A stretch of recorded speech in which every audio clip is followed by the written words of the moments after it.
everyone. I just got out of the shower, that's why my hair is wet. I was thinking in the shower that I would like to do a complete series on GPN, ON, and TN, which is Glossopharyngeal Neuralgia, occipital neuralgia, and trigeminal neuralgia. I was thinking that I would love to do just maybe start with glossopharyngeal neuralgia and go from there. You know, talk a little bit about how I was diagnosed, how old I was, my signs, my symptoms, the surgeries, the treatments that I've had done for it, the effects that it has on you emotionally, physically, how it affects your life with your loved ones, work, friends, you know. So I was thinking maybe I would like to do that. Let me know what you guys think. I think it would be interesting. I think it might be helpful, especially for you, those out there that have glossopharyngeal neuralgia, trigeminal, or occipital neuralgia. So, you know, let me know what you think. Let me know what you want to hear. You know, I definitely want to do my story. Definitely want to do that. It's important, I think. It's important for me to tell my story, you know, from the beginning and let you know how the ride's been for me. For me, it's been 11 years since I was diagnosed with glossopharyngeal neuralgia. What happened to me was I was at work. I worked at an orthopedic surgeon's office, worked right alongside one of the back surgeons. He did spinal surgery. He was actually the owner of this very successful clinic that I worked in. I was a certified medical assistant on my feet all day, giving injections, drawing blood, interacting with the patients all day long, full time. Loved my job, absolutely loved where I worked, loved the surgeons that I worked with. I believe there were probably 10 surgeons and several physician assistants and nurse practitioners. But anyway, I remember the very moment that the signs or symptoms started for me with the glossopharyngeal. I was at work. I was in between patients, and I felt like there was something stuck in the left side of my throat, like piece of food, almost like maybe a big piece of food, like meat or something. It was not painful, but it was irritating. It was annoying. I just wanted to get whatever it was in there out, and I hadn't eaten. I had not had anything to eat in the recent hours before this happened, but it was just random. And it got to the point where it was several days of this feeling on the left side of my throat. I could eat, I could drink, I could talk, you know, but I always had that feeling of something stuck in there. And working in the orthopedic office, I actually was taking the very long swabs, the cotton swabs, and I was going down inside of my mouth to my throat and just wiping with the swab, trying to get whatever it was in there out. It was driving me nuts. Fast forward probably about a week of this, and all of a sudden I was getting electrical zaps on the left side of my throat, and I can't describe it.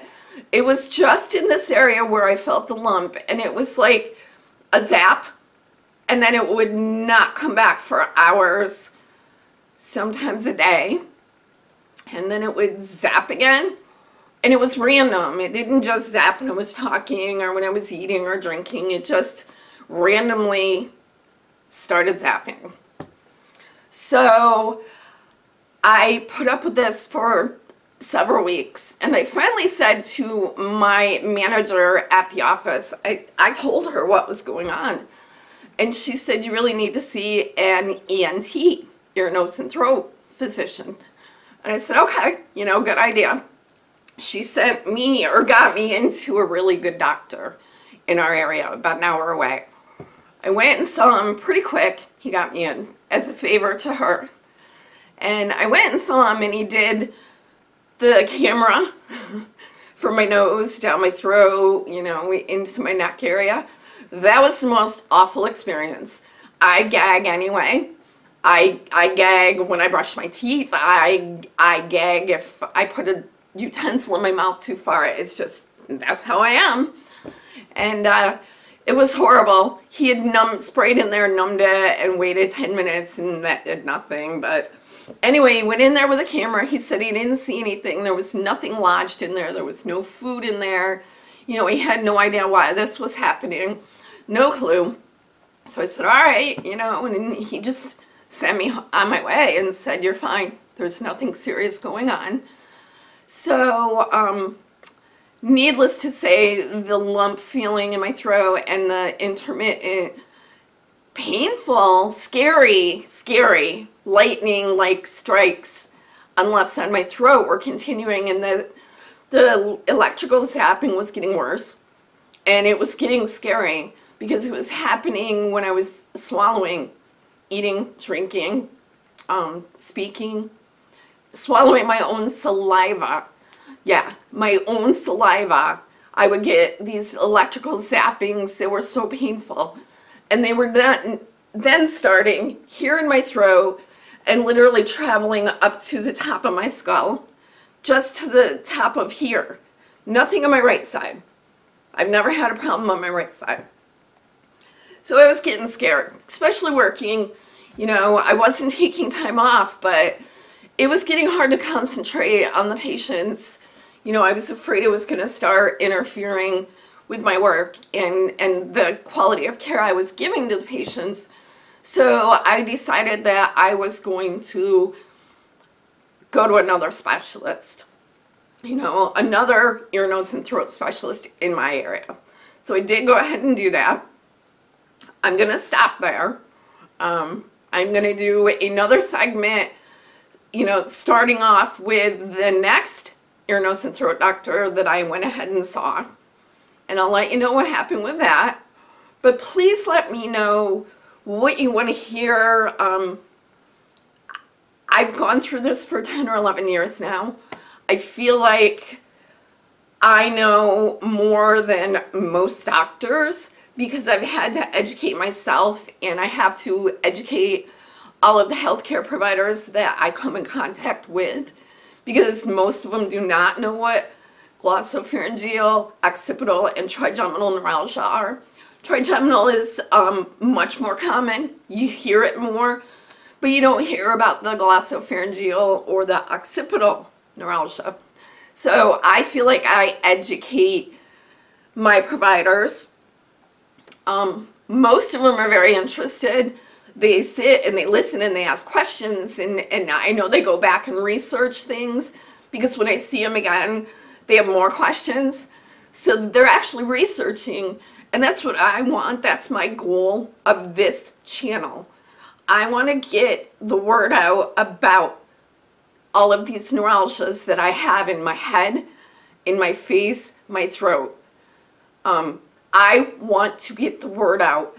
I want doctors to start taking an interest in glossopharyngeal neuralgia, especially. Trigeminal neuralgia, I see things. I see discussions. I see support groups. I see fundraising. I see all of these things. But for glossopharyngeal neuralgia, I see nothing. Nothing. Absolutely nothing.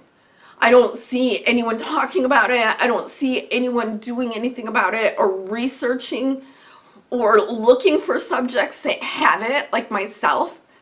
I would be #1 subject to do research on, because this is a horrible disease, condition, disease, whatever you want to call it. It's horrible. And if I could help to figure out why and what is going on and how we can stop glossopharyngeal neuralgia. I want to be that person. So that's why I've created this channel. It's Billy with an IE. And I say that because everyone spells my name with a Y. That's the way of spelling.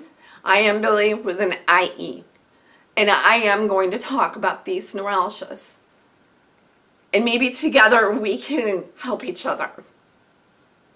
So look for the next vlog. And I'll be talking about the second specialist I went to and my continuing journey. Thank you for watching and have a great day.